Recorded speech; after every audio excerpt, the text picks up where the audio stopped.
you need an e-bike with more power? That's what we're going to talk about today. And if you look at these e-bikes behind me, they vary all over the board with how much acceleration they have, how much top end speed they have. And when you're new to this or trying to find the right e-bike for you, do you need that? How much power do you need? We're going to answer that. By the way, these all are e-bikes that are going to be reviewed soon. So if you want to see those, hit that subscribe button.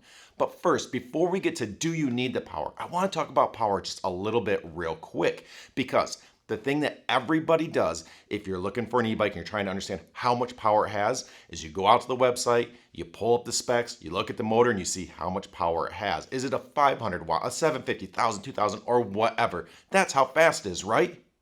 No. And what I mean by that is, does the motor play a factor? Absolutely. But outside of just that number they slap on it, what is the sustained power versus the peak power output? What is the torque? What is the quality of that motor? But on top of that, how much does the bike weigh? How much rolling resistance does it have? What controller do they use? What's the battery like? All these things come together to really determine how much power it has. It is not just the motor. So get away from looking at just that. And if you went, okay, I thought I knew that, but now I'm even more confused.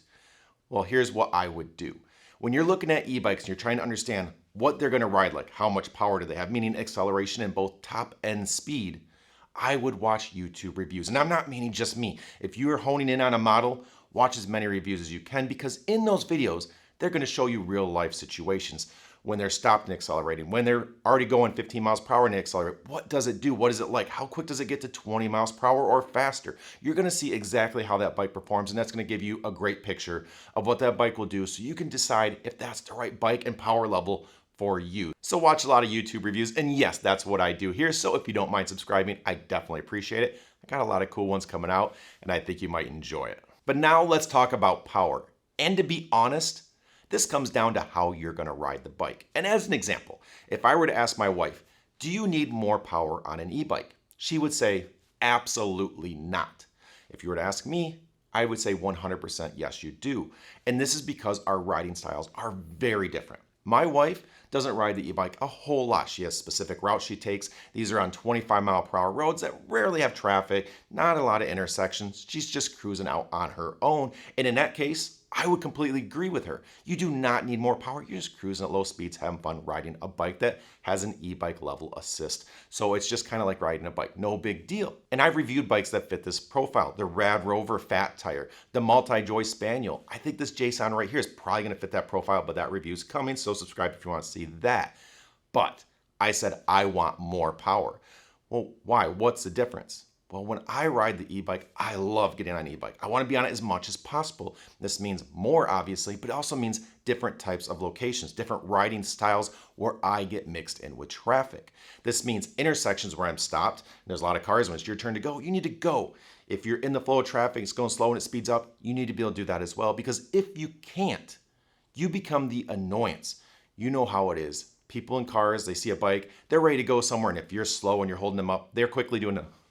How do I get around? How do I hustle? And this sometimes puts you in situations you don't want to be in. They're swerving in their lane, just flooring it, trying to get around you. They don't see you because they're playing on a phone and they almost push you off the road. A lot of situations happen when you are much slower than traffic out there. So if your riding style puts you with traffic, I'm obviously talking about more city situations where it's like a 25-mile-per-hour top speed. If you're in those situations and you can match their acceleration, you can match their top speed, you are now flowing with traffic. You're not the annoyance, you're not the nuisance, you're just in the flow. And this, when you need to do that, can make for a much safer environment. And I don't mean you need to be flooring, you need to be flying around and kind of accelerating at speeds that you don't feel comfortable. I just mean that you have enough power and speed for when you find yourself in those situations, you can flow with traffic and not be in a dangerous situation. Any other time, ride it how you want, but it's nice to have that power available for those situations, and that's why I do prefer that type of power. And I'm going to throw some bikes at you that fit this profile. Bikes that I've reviewed that fit this profile. A little more acceleration, a little more top end speed.